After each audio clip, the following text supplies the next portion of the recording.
Okay, looks like we should be good. Well, again, thank you for joining.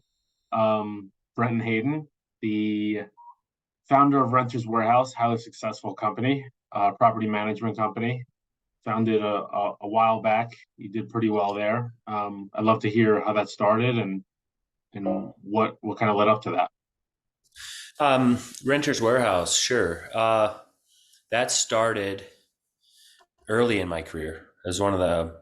It was the first business I ever started, and I was traditionally a real estate agent. That was my first job. I shouldn't say my first job. That was my first venture into going into business on my own. I guess when you're a real estate agent, you set up an LLC and you got to generate your own business. So I guess that was really my first job. Um, but I got into real estate around 2004, 2005. Actually 2005. And the market, as you know, in 2006, 2007 was a bit of a recession.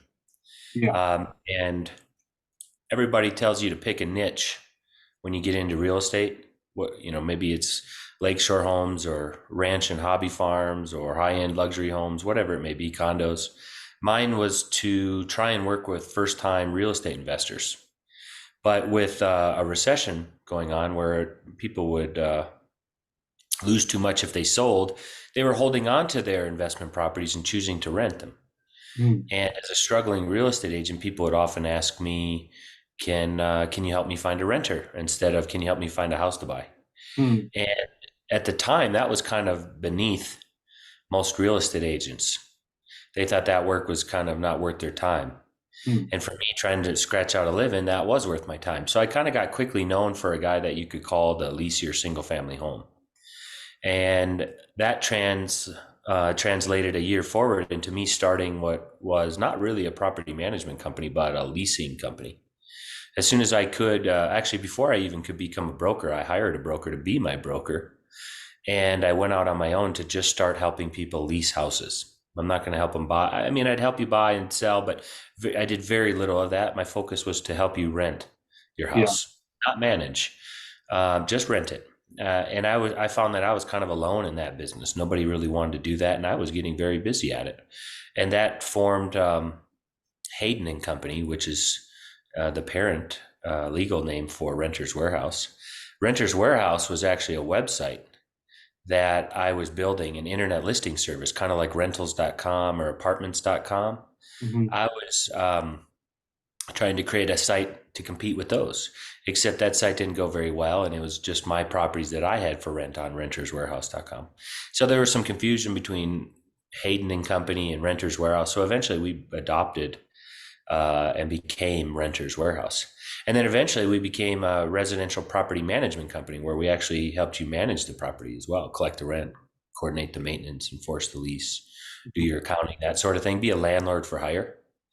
Um, that it was about a year or two after I got started before I decided to even get into the management side of things. And the only reason I got into the management side of things, because that's kind of a thankless, low paying job, is to be a property manager. But the mm. leasing agent is actually, I think, adequately compensated. We used to charge anywhere from 1 to 3 months rent to place a tenant in your property.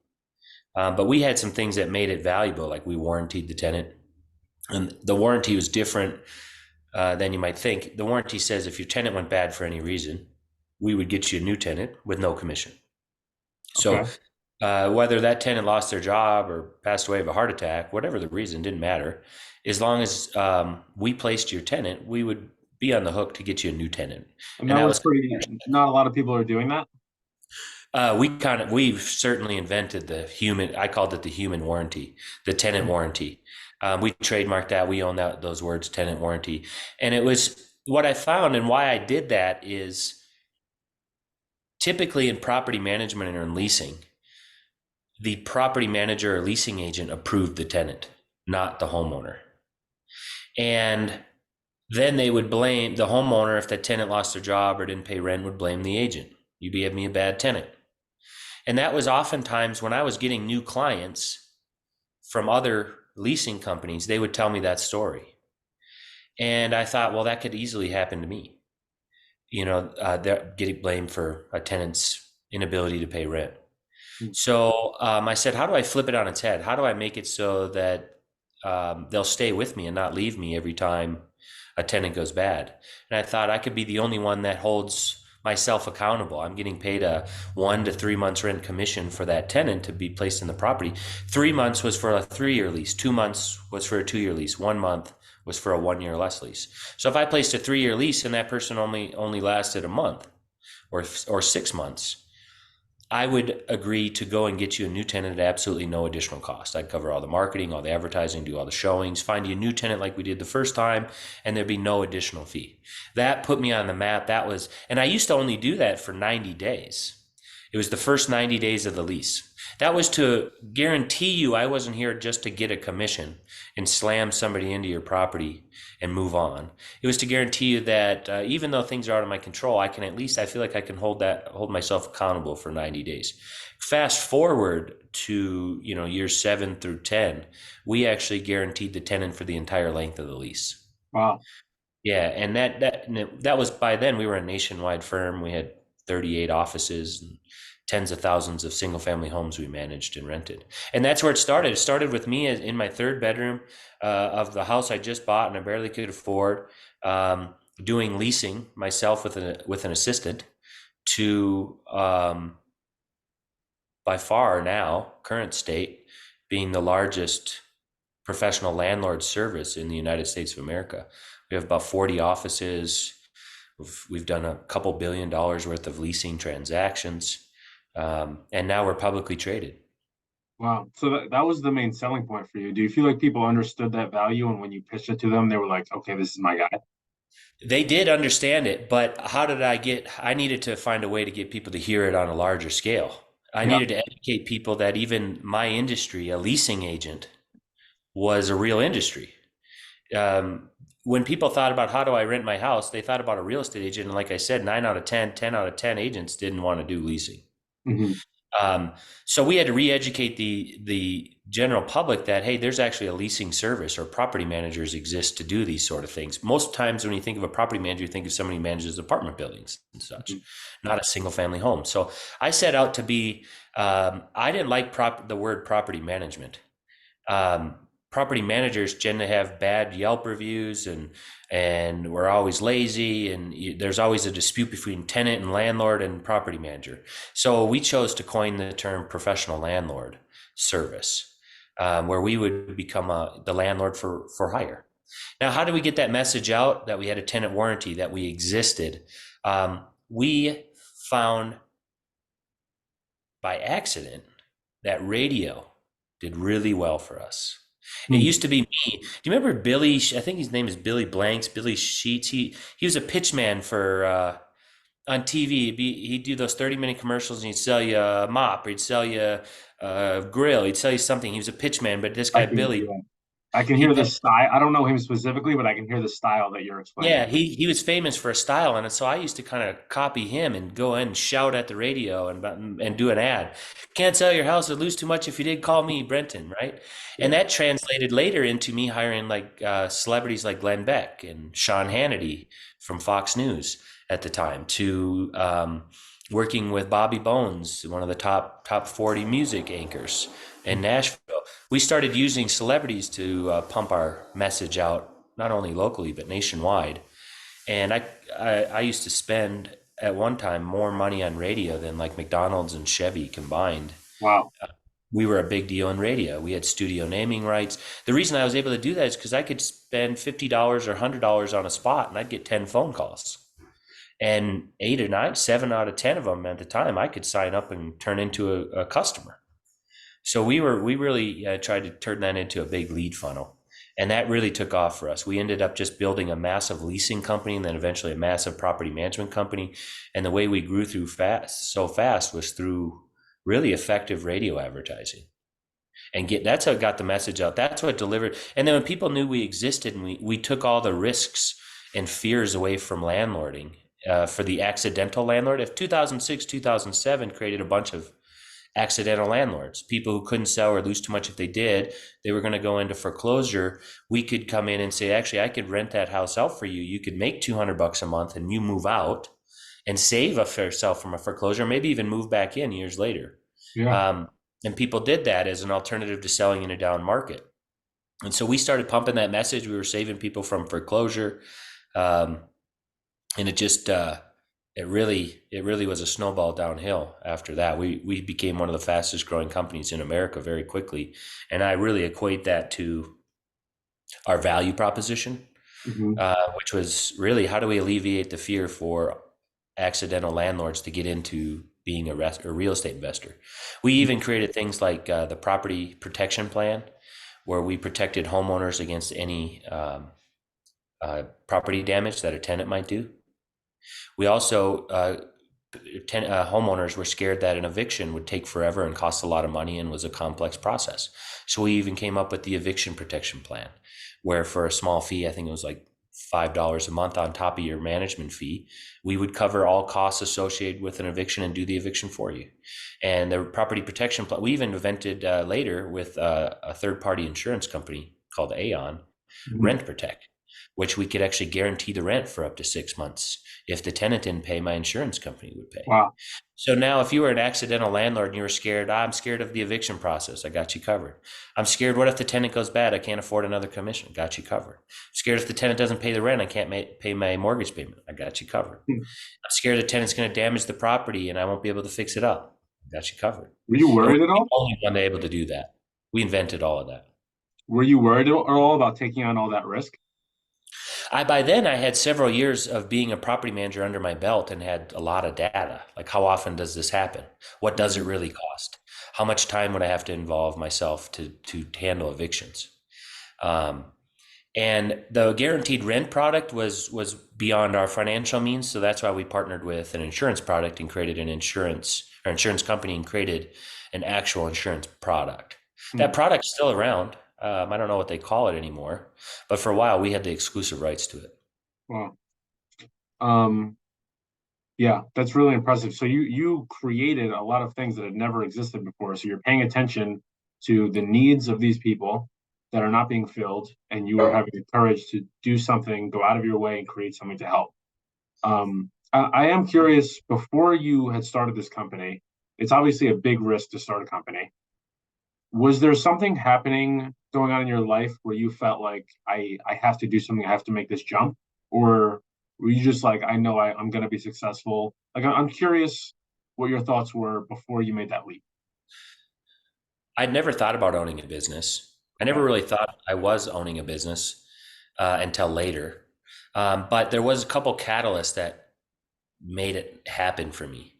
Um, my first job in real estate, I was a salaried real estate agent for a top agent named Jonathan. And he was doing $70 million a year in transactions in like 2005. A big deal. Hundreds of transactions a year. And he had a team, and I was on his team. I was one of his buyer's agents. So when he generated a ton of leads, which he did out of magazines, I would answer the phone, qualify them, see what they're looking for, set them up on drip, take them out on showings, and be a buyer's agent for this team. Um, Jonathan was doing so well, he decided he wanted to go out on his own. And he was leaving a big brand and going to go start his own brand. I was naive and only been with him several months. It's doing pretty good. But I thought a brand was very important, at least for me, maybe not for him anymore. And so I kind of gave him negative feedback. I think we should stay with the big brand when asked. And everybody else is like, you should go out on your own. Hoorah for you. Mhm. Um, and so he decided to go out on his own. And the day before, I thought I'd go with. And the day before he was transferring, he said, "You got 10 minutes. You're fired. Get out of my office. You didn't see my vision. You don't support me. Um, that's that." And it took me by surprise. And I had just taken on an apartment that was pretty nice. Um, just starting to make some money, and now my salary's gone. I certainly didn't have a cushion anymore. During that time, I thought, okay, um, I want to find a job that pays equally as well. Maybe do real estate, but it was challenging. I didn't have my own business. I was building his business. And so eventually I was actually evicted from my luxury apartment I just rented. Uh, And it was like one of my first leases I'd ever rented before as an adult. And I learned a lot about the eviction process and had to deal with property managers. and deal with leasing agents and try to find another place to rent.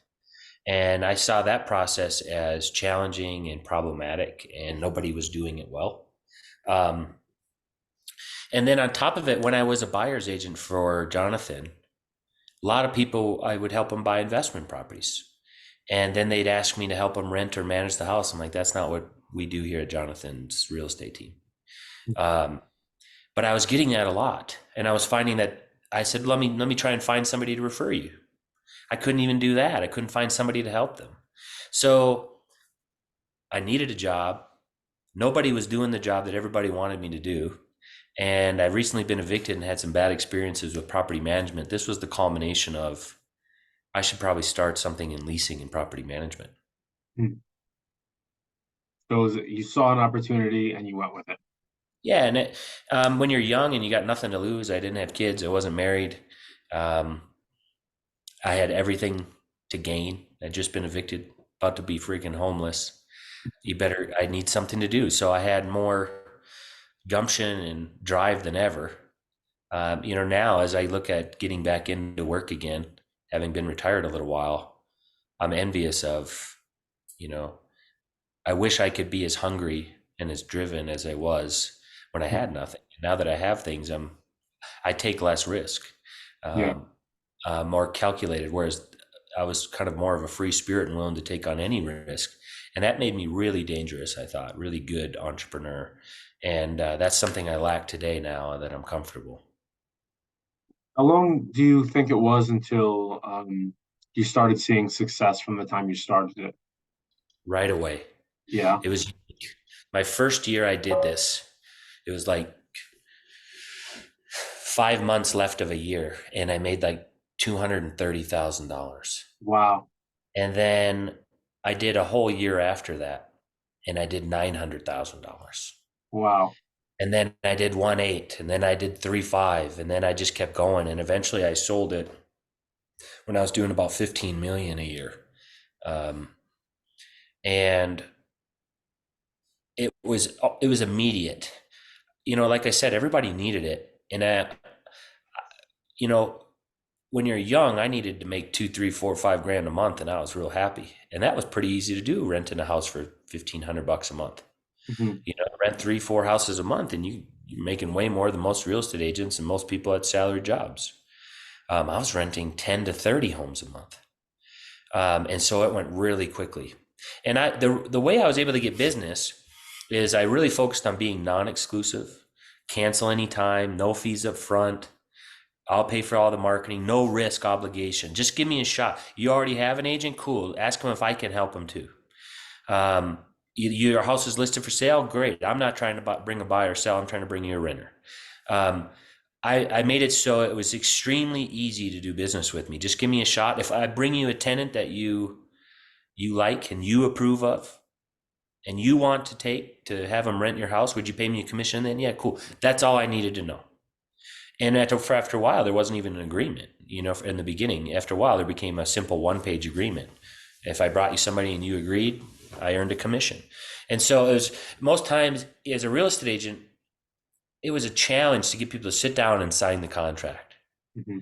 The listing agreement, agree on terms, percentage, length of time, 6 months, a year. That was always the hardest. Once you got that done, you could go to work. But getting to that point was really challenging. So I was like, well, screw this contract. How do I just get to work and do the job? I was tired of chasing down contracts. And the contracts were really to protect me, but I was like, I'm hungry. I don't need the protection. Let's do it without a contract. Non-exclusive, cancel anytime, no fees up front. If I bring you something contingency basis, will you pay me then? Yep, cool. I'm going to go to work. And that was a really great value proposition. We're still very similar as a company today with we've evolved as a company now that there's, big time investors and we're publicly traded and the laws have changed since I started. Back when I originally started property management, my first year or two, you didn't even need a real estate license to do leasing and management. Now in most states, you need a license.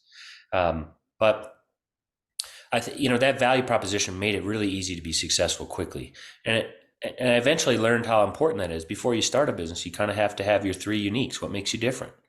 You demonstrate value. Um, And I didn't know what I was doing then, but I was like, this is what I got to do to get business.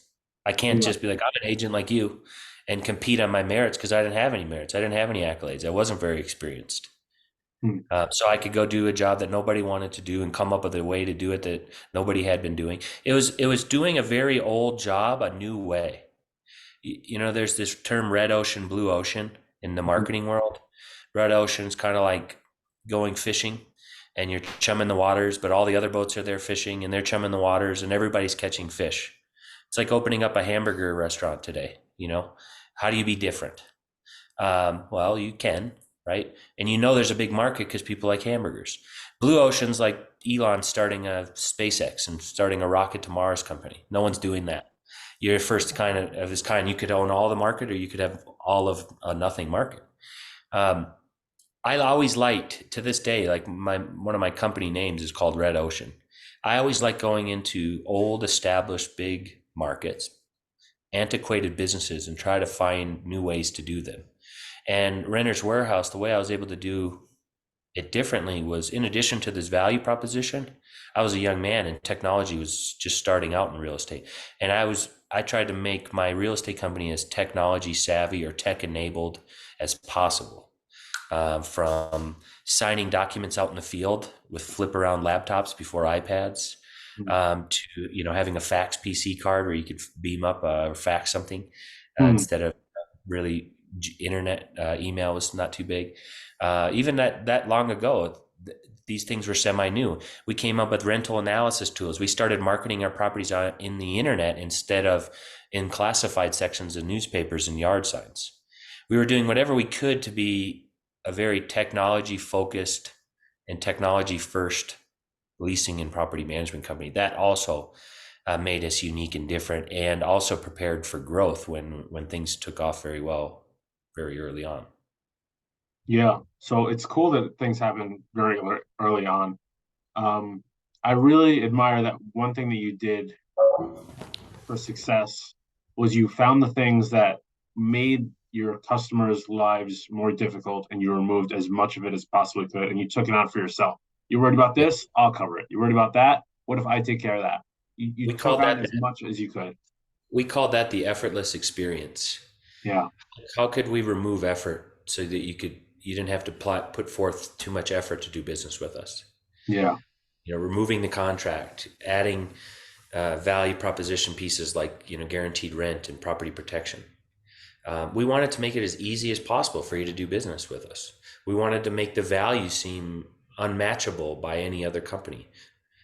Being a real estate, that's what we have to do in Red Ocean. If you start a hamburger joint, you gotta be different, unless your hamburger's that good, or that you got to do it differently in order to grab all of the market, which we did. We ended up dominating the property management market for 10, 15 years. We were one of the first to franchise too.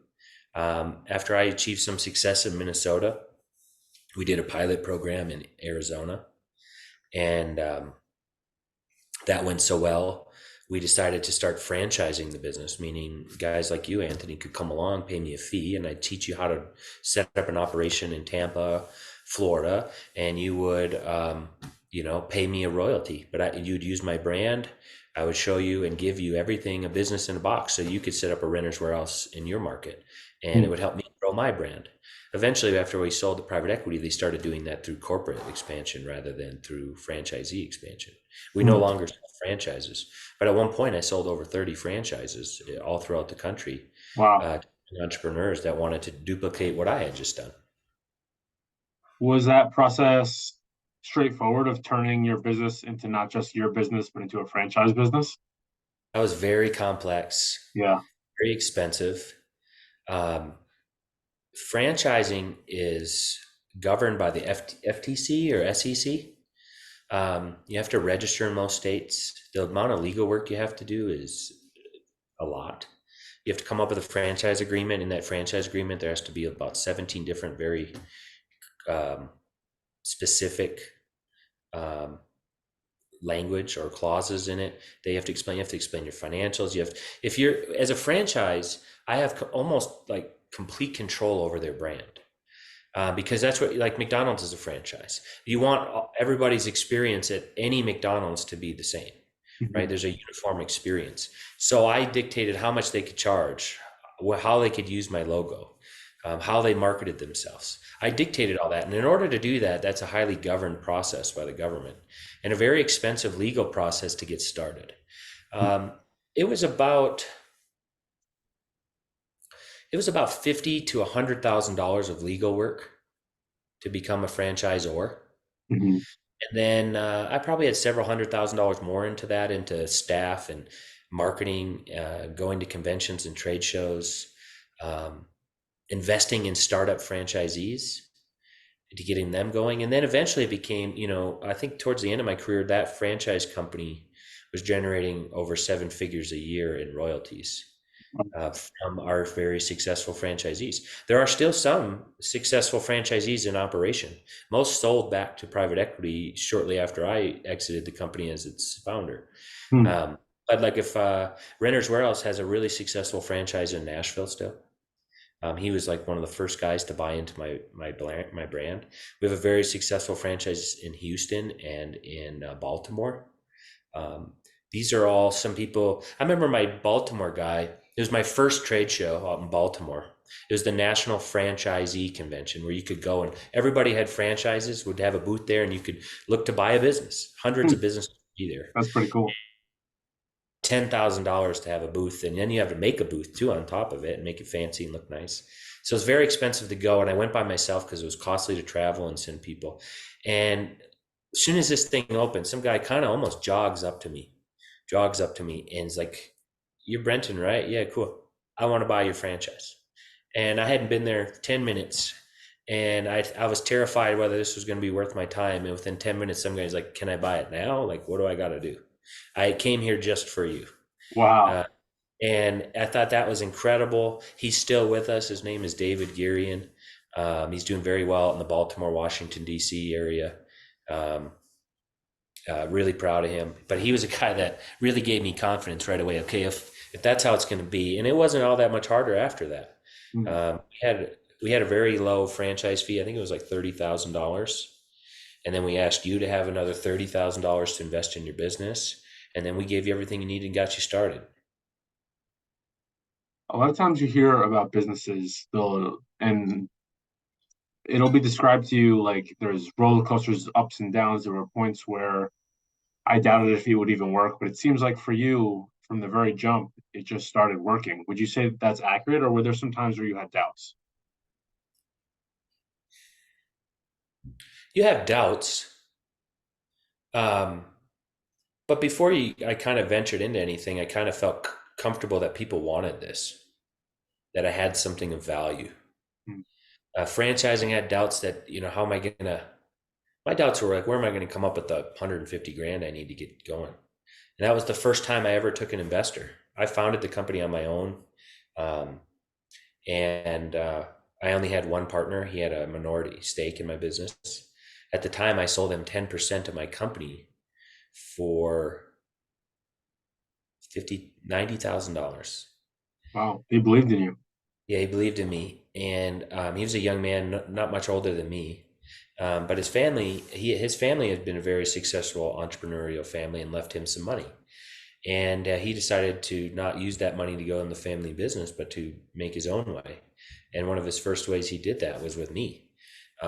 He eventually bought in again later for 750,000 more dollars, and bought 15 more percent early on, and that's where he stayed. He bought 25% of the business in the early days, and then I maintained control. And he eventually came to work for me and worked for me for many years. Worked for us for many years. His name is Ryan Marvin.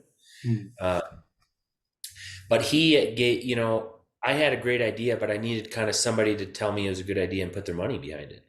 So that gave me confidence when somebody was willing to do it. And when I started a franchise, I needed somebody to buy a franchise from me, and somebody immediately did that. Mm. When I went out on my own to be a leasing agent, it was very quickly accepted, and people wanted my services.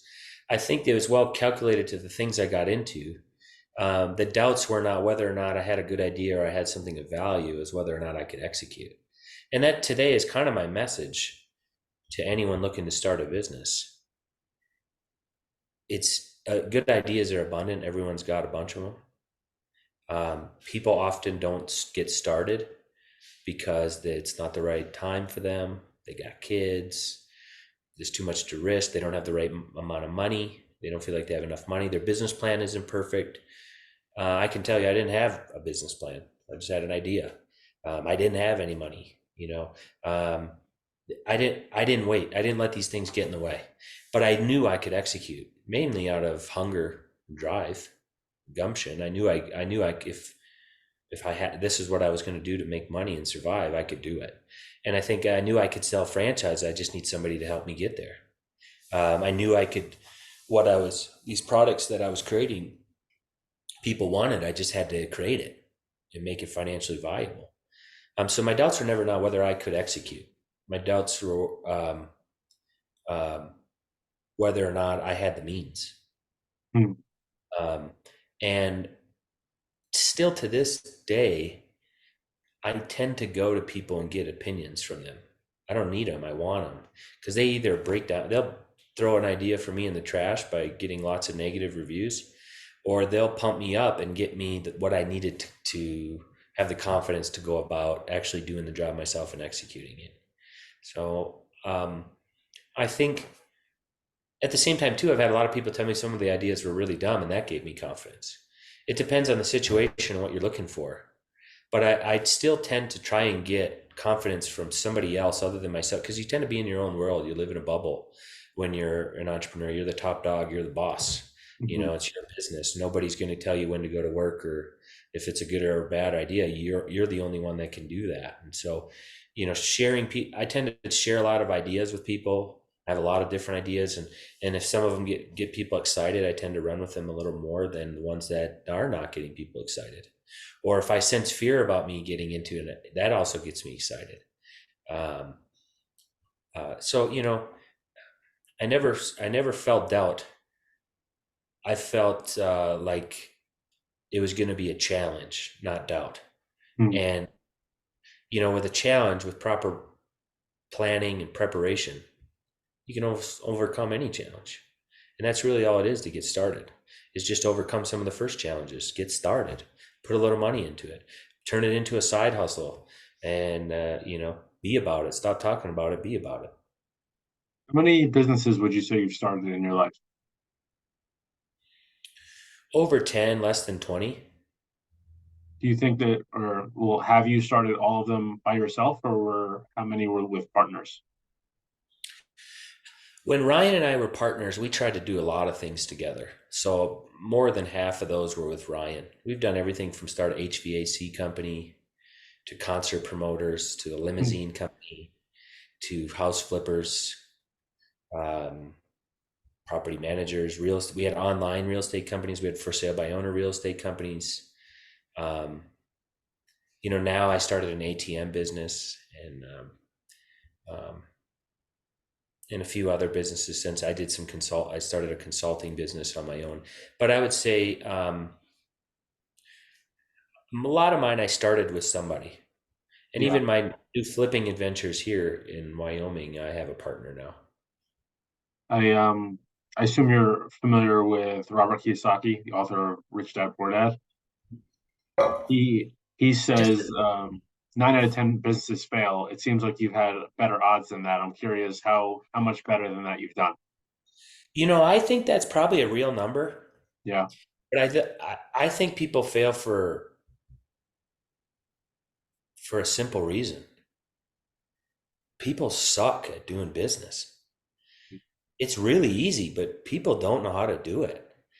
And what I mean by that is, I always say, I think there's only like a few things you need to do to be successful in business. Answer the phone, do what you say you're going to do, and go to work when nobody will tell you to go to work. Wake up in the morning with drive at 7 in the morning, go to work. If you said somebody you're going to do something for somebody, do it. If your phone rings from a customer, you better answer it. you know and most people, I don't, as I'm out here in Wyoming trying to flip properties, I got to call 20 plumbers to get one on the phone. I got to call 20 electricians to get one on the phone. They're losing business. When I first met my wife, I had multiple cell phones, and she used to make fun of me and think I was a drug dealer or something. And I walked around with one in each hand. One was personal and one was business. And then I even eventually had a bat phone because I would turn them off at like 9 p.m., Hmm. 10 p.m. And uh, I'd have a bat phone that certain people could call, and that one wasn't off. So I had all these phones, but I really was big on communication, answering the phone. If that's money ringing. One of my first big customer accounts was the Minnesota Timberwolves NBA basketball team. When I first went out on my own in business as a leasing agent, um, I got this real estate developer who was about to go in foreclosure on a luxury $2 million home he built in Minnesota. And he called and said, "Do you think you can find me a high end renter for this? I need about 6 grand a month for it." I was like, "That's a lot. How many people have 6 grand a month to rent in Minnesota?" I said, "But I'll do it. I'll do my same marketing and I'll do what I can." Well, it was like midnight one night on a Monday, and my phone rang, and I answered it, and this guy's like, "Can you show me? I'm outside this luxury property that's got a for rent sign on it. What's the deal?" And I tell him about it, and he's like, "Can you show it to me?" And I'm like, "You're outside of it?" He's like, "Yeah." I'm like, "I can be there in 15 minutes." And he was like, it was at 12 at night, midnight. And I showed up, and it was an NBA basketball player.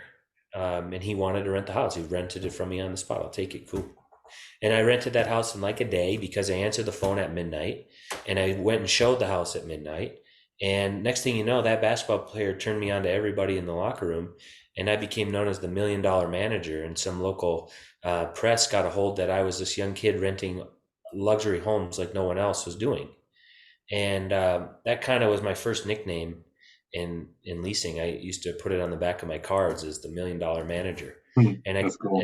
I started getting into a nice niche where I was renting a lot of high end luxury homes. But it's all because I picked up the phone. I did what I said I was going to do, and I had hunger and drive to get the job done. Um, I never lost any of those things yet. I might be a little more comfortable now, which uh, maybe lessens my drive a little bit today, but I still do those three things really well. I try to answer my phone religiously. I try to over communicate almost to the point of maybe being annoying. Hmm. Um, but I think these are three things that, even if you can do one of them, you're going to be better than most, because I find most business owners, most entrepreneurs can't do any of those things. They Wow. can't balance answering the phone. They can't balance putting in 50, 60 hours a week. They can't balance not over promising and under delivering. And that's what ruins the business. Do you feel like you've always had those skills or you learned them at some point? This was the plague that plagued property managers in Minnesota. They didn't answer the phone. They didn't work very hard, and they always said things and they didn't follow through. Hmm. You had to chase them down for a maintenance request or whatever to get something done. You go online and they'd all have a 2-star Yelp review. Every property manager was this way. And so those lessons were learned to me quick. If I wanted to be in property management, those are the three things I needed to do. But I Hmm. realized those kind of transcended across the industry. It applied to anything. Um, and I still to this day, I'm like, this is why I see guys begging for business, then you call them, they don't answer. You know, um, or they say they're going to be there at 9 a.m. and they just stood you up on an appointment. Yeah. Uh, you know, um, I live in Miami in the winter. I see that all the time from vendors, especially in the trades. Um, and that's because I have a lot of experience in real estate and construction and property management and such. But the trades are notorious for this. I think if you want to be a very successful plumber, if you did all three of those things, you'd be a multi-million-dollar plumber. But most plumbers can do one of those, two of those. They rely on the fact that I can do a specialized trade. I don't really need to be great at the other things. Most people actually are good at the work, but not good at working on the business. Hmm. They have a special skill. Like they say, a lot of tech guys, programmers can't sell, and a lot of sales guys can't program. But what if you could be both? You know, um, that makes you pretty dangerous. That was always my next mission. That's what I wanted to do next. Is I thought I had so many ideas. If I could only teach myself to program, I'd be untouchable. I did teach myself HTML, but then programming codes changed. so quickly. I built our first website out of HTML. I remember going in and writing separate code to make the free rental and the analysis sign blink. Like, so when you went to the page, it would blink and strobe. Out of And HTML? yeah, you used to just write in the back, you'd write, well, I think you'd actually literally write like href blink and then frame in the word. And you could type in bold or make red and change the color. And I would do all of these things to, our website. But one of the first things I did is I'd drive people to a website, rentyourhouse.com, and there would be get a free rental analysis, big blinking button. I wanted you to click that button. I made it in the center. It was huge. And when you clicked it, you'd submit your information, then I'd call you and I'd tell you what your house would rent for. Hmm. And that was like my money funnel. Even as we got bigger, I'd used radio to drive people into the click this button, tell me what house you have. And then eventually automated with technology, a company called Rent Range used to have a lot of data all over the United States. Mhm. And they could automatically give them a 3-page report of what their home should rent for and show them comps. And then, I'd give them this analysis, this 3-page report for free in exchange for you giving me your number so I could call you up, tell you about what I do and how I work, how I charge, and see if you think I'm a good fitter in your business. But that was all I did is I drove people to the money button. At what point did you buy your own first rental property? Um, I had many over the years. It was probably later. I used to use the money I was making to reinvest in the business because we were growing so fast. Yeah. Only when I had excess funds would I then invest. But to this day, like I mentioned that my company's publicly traded now, Renter's Warehouse. We're actually our brand name in the local markets is Renter's Warehouse, but our corporate name is called Appreciate Holdings. Hmm. Our ticker symbol is SFR for single family rental. But uh, the reason I bring that up is I didn't buy a lot of rental properties for myself. I felt that being the property manager was less risk, and I made more to sometimes than the landlord did that owned the property. So I would get a first month's rent to lease their property, and then I'd get $80 a month to manage it. So when you factored that in, I'd make a couple $1,000 a year per property, and I didn't have any debt. I didn't own the property, um, and so it was pure profit. So I found that being a property manager, investing in getting new clients was actually more lucrative than investing in getting more rental properties for myself to own. Hmm. So, I eventually owned many properties, but most of the properties I had at Renter's Warehouse were properties that were somebody else owned, but I was the landlord. They gave me all the powers to rent and manage it and handle it in exchange for a percentage of their, I'd get a first month's rent fee for placing a tenant, and I'd get a monthly management fee for managing it. Eventually, that wasn't just me, right? We had hundreds of employees in the later days. What we did too in property management that nobody did was we departmentalized the processes. For example, uh, when you hired a property manager back in the day, that property manager would be a portfolio manager. They'd have 10 properties and they were responsible for doing all the maintenance, all the rent collection, all the leasing, everything for those 10, 20, 100 properties, a whole portfolio. Uh, what I did is I had people who just did rent collection, people who just did property maintenance, people who just did accounting, people who just did maintenance requests, people who just did leasing. It was very departmentalized, and that way I could recruit. It was hard to recruit really. If I had to hire somebody that could do all of those things, it was a very sophisticated employee and would cost me a lot, and there weren't as many of them. Hmm. But if I could hire somebody just to collect rent, I could teach anyone to do that. If I could hire somebody just to lease houses, I could teach anyone to do that. If I hired somebody just to coordinate maintenance requests, I could teach anyone to do that. So Yeah. it's really easy to get a cheaper employment base and to scale the business by not having to seek out all these superstars. I could find people who had never had a job before, kids right out of college, and teach them how to do one of these departments. And that made us very scalable as well. How long after you started? Because I assume in the beginning you had to handle all that stuff yourself because you're just starting. How long until you could start hiring people to help you out with that? 'Cause that's taking time away from you building the business. Yeah, hiring and delegating was a challenge. What probably one of my biggest challenges as CEO is learning to delegate. In the beginning, I wore many hats. You know, I was the leasing agent, the accountant, everything. Um, and then eventually, I'd hire somebody to just do accounting for me, and I'd put that hat on them, and I'd have a little less to do. But by then, those other four things I was doing were equal to when I was doing the five things.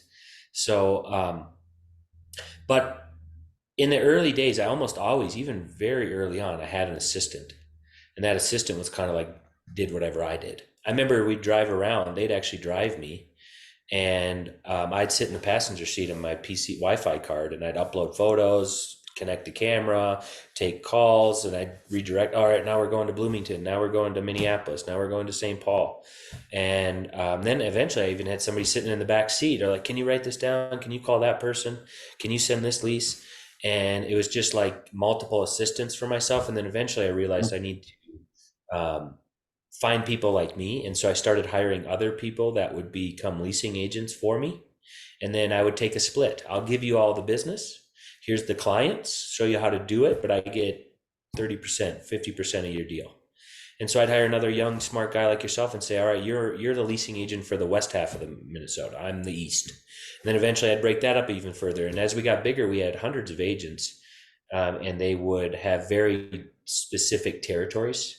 So that when you called us and said, I have a house in Minneapolis to rent, I sent you a guy that only worked in Minneapolis. He knew and rented 20 homes already this month in Minneapolis, rather than a guy driving an hour to show your house. So it's very departmentalized, very localized, very territorial, scaled business when scaled. So we were part of growing, part of its success was I hired early and kind of delegated early.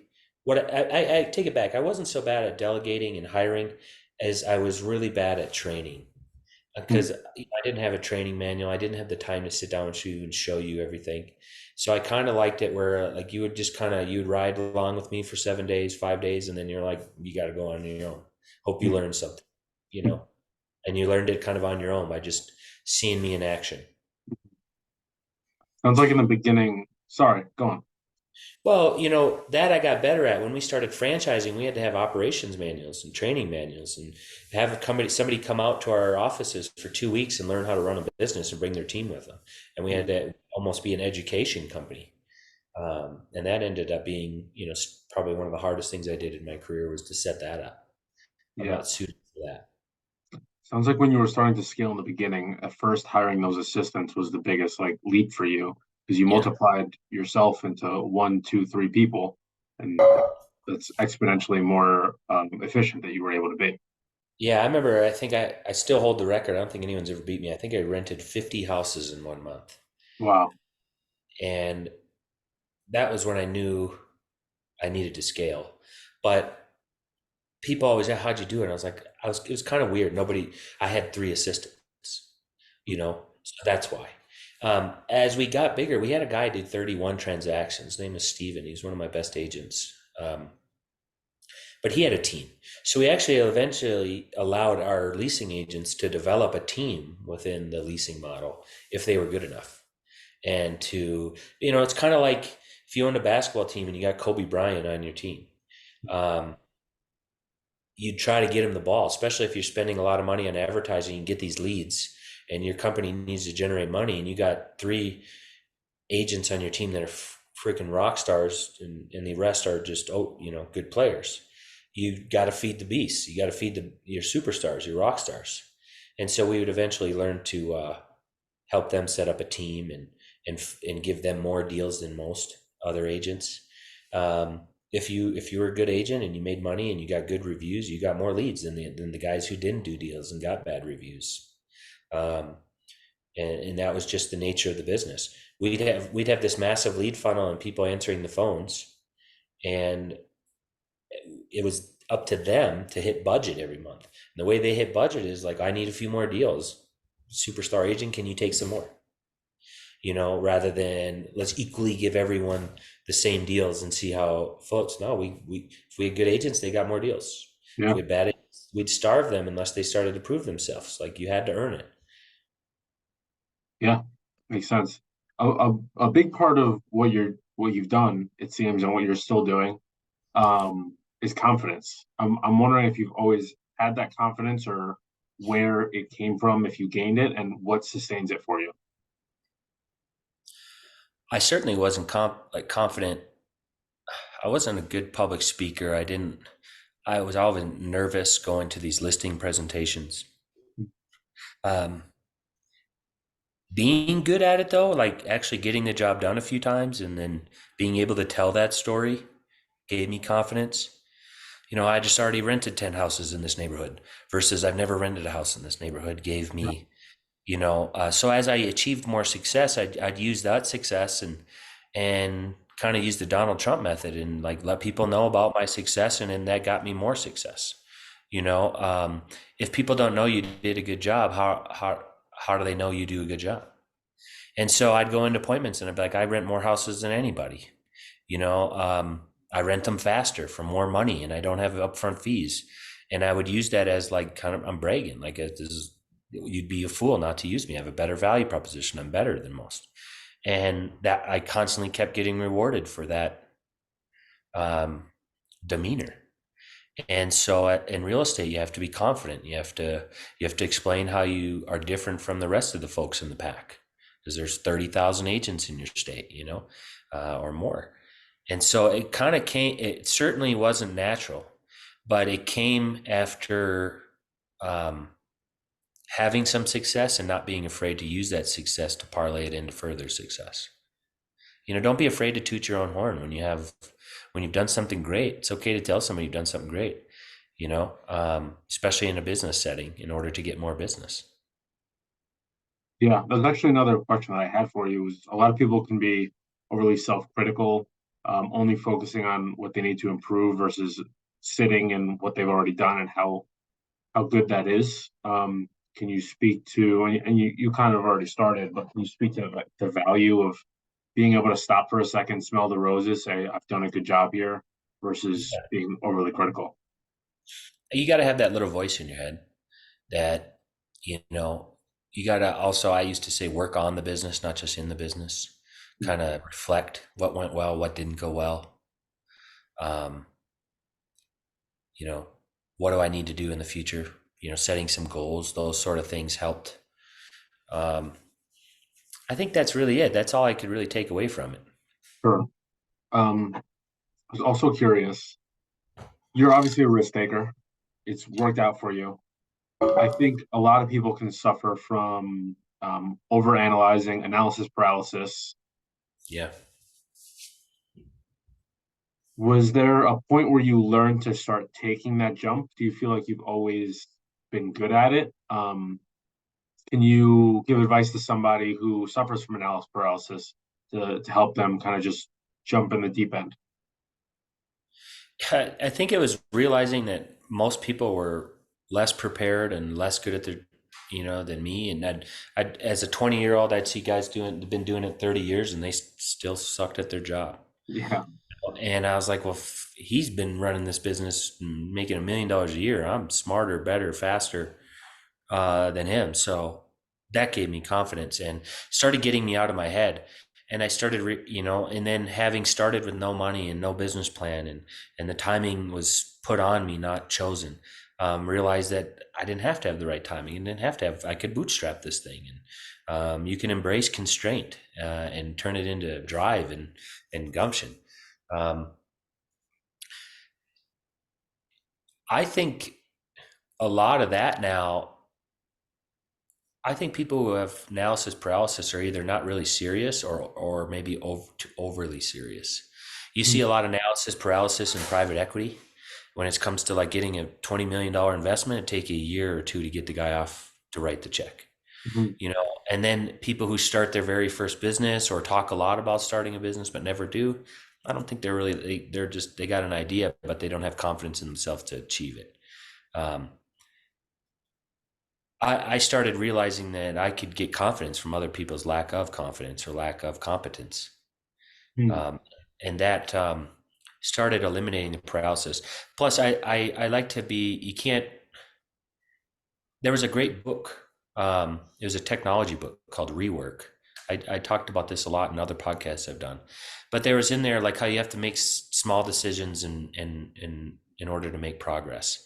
And you can always, you can always go backwards. You can start, stop, and start over, and then start again. Um, and so, if I didn't know what to do, I'd go with what I thought was the best idea I had available. Try that out Yeah. rather than nothing. I would give it a shot at what my best idea was. Oh, that didn't work. What's my second best idea? Let's try that. Rather than, man, these ideas aren't fully fleshed out. I'm not sure they're good enough. I'm just not sure about. And then you do nothing. That does nothing for nothing. You Yeah. know, you gotta give it a shot. You gotta get started. Um, to see if your idea is any good or bad. Like I said, a lot of people have these ideas in their head. They sound good. Some people have bad ideas in their head that end up turning out to be good, but you'll never know without actually giving it a try and executing it. And most of the people who tell you not to do it or give you some of that paralysis or anxiety have never done anything anyway. They think they had something smart to say to contribute, and it did sound smart, but it's not really in context, and it's really coming from somebody with no real experience or understanding of it. So you kind of got to tune that out. And paralysis, shit. If you're paralysis, you can't. Think about it as a human. If we're paralyzed, we can't eat. We need help from somebody else. That's no way to be an entrepreneur. You can't just wait and hope somebody rescues you. That don't work. That's not how you be an entrepreneur. I think if you want to get started in business or be an entrepreneur or work for yourself, you have to get past that quickly. You can't let that be a thing. Yeah. And speaking to what you said some people are not serious enough and some people are overly serious. You also touched on a book that you called Rework. I know you had mentioned in the past that one of the chapters in that book that you like is called Fire the Workaholics. Yeah. Um, I wanted to hear a little bit more about your perspective on your interpretation of that chapter. Fire the Workaholics. That was a good one. I'm kind of fuzzy on, what's neat about that book is each chapter is like one page and a Okay. picture. That was what's awesome about that book is it hit you with like, be more like a drug dealer. What do you Hmm. mean? Fire your workaholics. What do you mean? And in Yeah. like two paragraphs, they'd be like, oh yeah, okay, I'm gonna fire my workaholics. Yeah. I believe fire my workaholics was something to the extent of it was a culture thing. People who are working too hard, not smart. Um, some people just work to work, not work to progress things. Um, some people work to show their worth, but it's their work didn't have much worth to it. Yeah. Um, so I think there's some of that. I didn't really use that a lot in my business. I didn't fire anyone that I thought was like just working too hard. I thought if I had somebody that could work hard, I could hone them in and point them in the right direction. And I loved guys with hard work ethics. Hmm. So I never really used that. I love that chapter. Um, but one of the chapters that I liked a lot was like be more like a drug dealer. And drug dealers used to give you their first, taste for free. That was kind of the Hmm. chapter. And so that kind of created the free rental analysis. Give them, and also the no fees up front, cancel anytime, non-exclusive relationship. Let them see me work. Instead of waiting to see if they'll give me a contract that I have to sell them on before I even do the job. What if I started doing the job and impressed them? Then I'd get future work from them and I didn't have to wait for a contract. So that be more like a drug dealer is something I used a lot. Um, that, to, you know, making small decisions and using what you have available to you is another kind of chapter. In the technology where you kind of what I found is building a business has a lot in common with building a piece of software or hardware. Um, there's a lot of the same procedures and processes. And almost everyone in my business I made read that book, or if you were in my boardroom, we even had like in my level 10 meetings, my weekly meetings with my management team, we'd all spend 5 minutes, read a chapter and discuss among what do we think this means? How do we apply it in our business? And it wasn't that we were constantly like, that was our like training curriculum. It was, I wanted people to think like this. I wanted to ingrain this like thinking.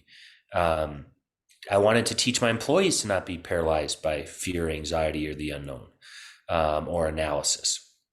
Um, I wanted to change, I needed them to be as entrepreneurial as me. I needed an army, though. I didn't need a bunch of people, a bunch of generals. I wanted people to see me as a general and want to join my army. And I wanted my soldiers to be well trained. And I wanted them to think like me and be, well, even though they are an employee, I wanted them to help me in my entrepreneurial endeavors by being good entrepreneurs within my business. And Yeah. that book really helped me do that. The other book was Traction by Gino Wickman. Mm. Um, and that taught me some business organizational concepts like goal tracking and key metrics and meeting processes and then learning these things and giving it to my employees to use as well, empower them to be better employees. So there was you've done a lot of research. Those two books were extremely influential in the success of Renter's Warehouse. Um, they were extremely uh, instrumental in my personal success and all my other businesses. I still use those two books. I didn't read a lot of business books. I really didn't.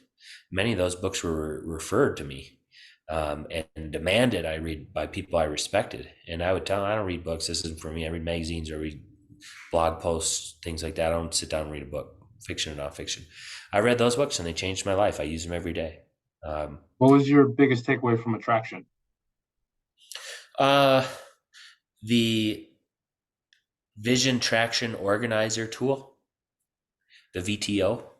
Mm. Um, as an entrepreneur, you got to have a vision and you have to understand if you're having success or traction towards your goals, and how do you organize all of that so that you stay on track and move forward and know that you're doing something well or making progress towards achieving your vision and your goals. Using that tool, which is a very complex tool but easy to understand and learn, um, allowed me to go from $1 million business to a multi-million-dollar business and sell to private equity. It allowed me to go from a business that desperately needed me to a business that could live on like it has after I left 8 years ago. Yeah. A business that's built to sell. I needed to make myself less valuable to the company and the company itself more valuable. Um, in the beginning, the company was just me. Towards the end, it didn't need me. And that tool helped me scale it and bring in staff that could support me, that were sophisticated, and be managers and take all those people I hired first out of college and just be were rent collectors and turning them into vice presidents and presidents. Mm. And that's what happened. I mean, many of my young college kids are top executives now at the company. Um, and they went from never having worked in real estate at all in their life to being a top real estate guru by simply starting collecting rent and coordinating maintenance and learning these tools at the same time alongside me while I was learning these tools. And now they became powerful managers. I know a guy who was one of my top guys in sales who got a job in consulting and another job in sales because he knew these tools. So you can hire. EOS is it's like Windows to your computer, right? It's your desktop organizational operating system. EOS is entrepreneurial operating system, and it's like well, there's several out there.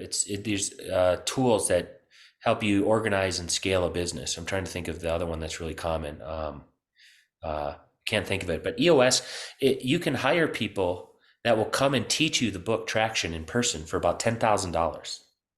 They'll Wow. instead of reading the book, you can just have somebody come and teach your management team how to use all the tools that are within that book Traction, and then hold you accountable and consult for you for a year to make sure that you took everything away from that book. And I actually did that. I never read the book. Wow. Uh, I learned it by paying a consultant to teach me and my organizational team. And how I got there was I had I had 70 different CEOs in my CEO peer group. Uh, it's called EO, Entrepreneurs Organization. It's an international organization for business founders and owners. Um, and everyone's using this. Everyone was using this VTO and EOS system. And they were hearing my problems and solving it with things I've never heard of. Like, you got to use this tool. I'm like, what are you talking about? You got to use this tool. And it's all these tools from EOS. And like, Brenton, if you're not going to read the book, and sell you. Why don't you use a consultant? And I hired a consultant by the name of CJ Dubay, and I was scared to spend $10,000 somebody teach me a book that I hadn't read. But everyone that I respected was telling me I had to do it. So she said this, let me spend 8 hours, bring your management team to a conference room and spend 8 hours with me. And I normally charge $5,000 for that or $10,000 for that. At the end of the meeting, if you don't want to pay me, we'll part ways as friends. Oh, But if it goes well, I need another meeting from you for 8 hours, and it's going to be another 10 grand, and you owe me 10 grand. hmm, And at the end of the meeting, I was like, when can we get the second meeting going? Here's your check. wow. It was profound. It was that powerful. I eventually, when I retired in 2015, I became an EOS consultant as well and started teaching some businesses. But I decided to slow that down and focus on retirement, um, and put that on the back burner. So you'll see on my resume, I was a consultant like somebody was for me once to teach me that book. Um, it is, you can have a computer, but if it doesn't have an operating system, it's pretty specific and pretty hard to use. You give it a great operating system, you can do a lot of things with your computer. And that's, to me, what I think traction is for every entrepreneur. If you can implement the tools that are found in that book, it's like going from a computer with no operating system to a computer with the latest Windows. Yeah. You also said earlier building a business was like building a software or hardware. Yeah. Um, Seems like kind of touches on that. Like it's logical. You have to have the tools. You have to put the right things in place in the right way. Yep. Yeah. It's like we're Yeah. using Excel. You got to, if you know how to use it, it's extremely powerful. You can use it just by sorting columns and things like that. But if you really know how to use the formulas in it, I remember people used to do text messaging and even build websites off of Excel back in my early days. As I didn't know that was possible. Yeah, I mean that's kind of what it was, a database, um, and you could do a lot with it. There's so much you can do in it that most people don't, even advanced users don't know 90% of its functions. It's really complex. Now with TikTok and other things, and Chat GPT, you can look up what are the formulas for this? What's the functions for this? Yeah. And people are getting more and more out of software by getting, having visual video, learning YouTube and things. Yeah.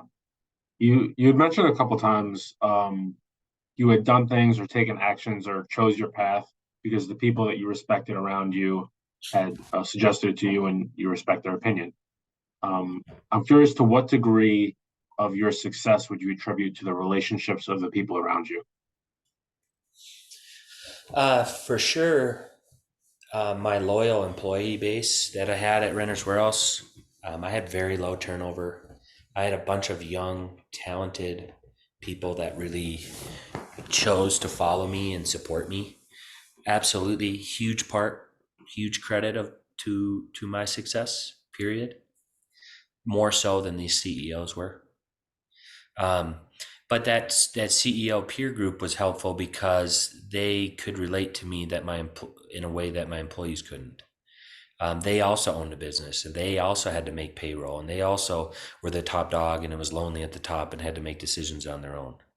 Um, and being able to talk to those people in an environment where they're comfortable and let their guard down and let you in exchange that they, you let them in, um, is kind of what I loved about EO was the brotherhood. You could call these CEOs and they completely understood. It's like being almost like in the army, right? These are your brothers. They work alongside you, and all these other CEOs that worked in Minnesota, like they were your brothers. They drop what they were doing at moment's notice, take your call and help you out, so long as you do it for them. Um, so that was close second and very influential to my success. Um, you can't think you're going to figure it all out on your own. Even if you are the smartest guy, you can't live in an echo chamber or a bubble. Um, and you can't be afraid to ask for help or kind of work on the business and understand what you're doing well, what you're not doing well, and let people in to help you with that. I used to, when business wasn't going good, I used to tell, I don't know how I'm going to make payroll. And I'd be telling my employees, like, listen, we need to do more of this or we're not going to make payroll. Hmm. you know I'd let them in. I'd let them see the numbers. Part of EOS is we had all these core metrics that we tracked, and against our goal we'd see these, how's our goal and here's the actual performance, how are we tracking. and they would see what's going well and what's not going well. And that transparency allowed my employees to be more than just employees. They became very entrepreneurial supporter backers. They could see what was going well, what wasn't, and know where to put their efforts. Um, so having them be willing to learn something like an entrepreneurial organizational, having these employees be willing to back a 21-year-old founder. Some of these employees were twice my age, Hmm. and leave their ego at the door and let me be in charge and lead and follow me and support me. That was the most profound and um, greatest reason for my success. Was extremely loyal group. I was very good at hiring like-minded people that had the same core values as me. Hmm. And so we really had an incredible culture. If you were to check out, say, 2007 to 2015 best places to work awards in Minnesota, you'd find that Renters Warehouse was the top. We won the best place to work in Minnesota in the small business category every year. Hmm. People wanted to work for us. We created this tremendous culture. And we only hired people that we thought would fit into that culture and be like-minded. Where were you finding these people? I know it's probably both of you finding the right people and also creating an environment in your organization that breeds the right mentality and effort, because it trickles down from the top. But where were you finding these people? At first, it was friends and family, and cherry picking some of those. And then when you found people that really fit into your culture and your core values, you'd ask them to refer people that they thought would fit, that they'd like to work with, that they thought would fit into our culture and our core values, that they wanted to work with. Nobody wants to work with people they don't like, and I think people liked going to work when it was with people they all liked. And so I think having in placing culture as a priority in hiring, we used part of the tools and traction, the people analyzer tool. It's where we wrote our core values across the top and sneaky questions on the left and their name on the left. And we'd ask them questions that got at our core values as a company. And we'd give them a plus or a minus in those categories. And at the end, we'd total up who got all the pluses and who got all the minuses. It was a scorecard to see who was most compatible to our culture. It's the people analyzer tool. It's how eventually I did that, and that came naturally, is hiring people that I liked and wanted to work with. But what I found is that's actually like a real process that probably should be adopted by every founder and entrepreneur, is to understand your core values, what your company stands for, what you stand for, and then use that to hire people that um, you know that match it to bring them into your business.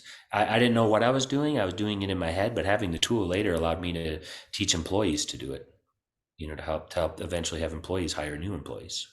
I think it's really cool. So you're obviously a big risk taker. You're a doer. You're a driver, which is awesome. And you're also very logical. You see things in terms of, like, you kept mentioning about software, you're tracking your metrics, you're analyzing your employees by breakdowns. Um, and I think it's really cool that you have both of those aspects. How how do you feel like that's benefited you to have both? Or I guess a lot of times when somebody's a big risk taker, that doesn't always equate to logic, but you seem to have both very strongly. Yeah, I don't suffer from lack of common sense. Yeah. I feel like I have a good feel vibe, radar vibe. I um I can hear an idea and generally poke through it or pump it up. I can um good a good head on my shoulders to dissect what was good and bad and who's a good person, who isn't. Good bullshit meter. All these things kind of came natural to me. Um, so I think those things helped me. Uh, I guess that those things are what helped to answer your question. And what helped me make those decisions. Yeah. Um, cool. Well, I'm also curious because I know you've moved on from Renters Warehouse, Yeah. and I'm curious about what your next goals are, what you're into now. After Renters Warehouse, I got into medical cannabis in Minnesota. We eventually sold that to a Canadian publicly traded company for 150 million bucks. That Wow, one, how long did that take to build? About 6 or 7 years. Okay. Yep. I was in sports betting, one of the early sports betting applications. That did not go very well as of like recently this year. We shut that down Hmm. and never got it to the point we wanted it to. I became an angel investor, started investing in startups. Um, I remember how hard it was to get money when I was a young investor, a young entrepreneur. So I wanted to do that and try and be that source of funding for early stage investors. I still do that. I still seek that out.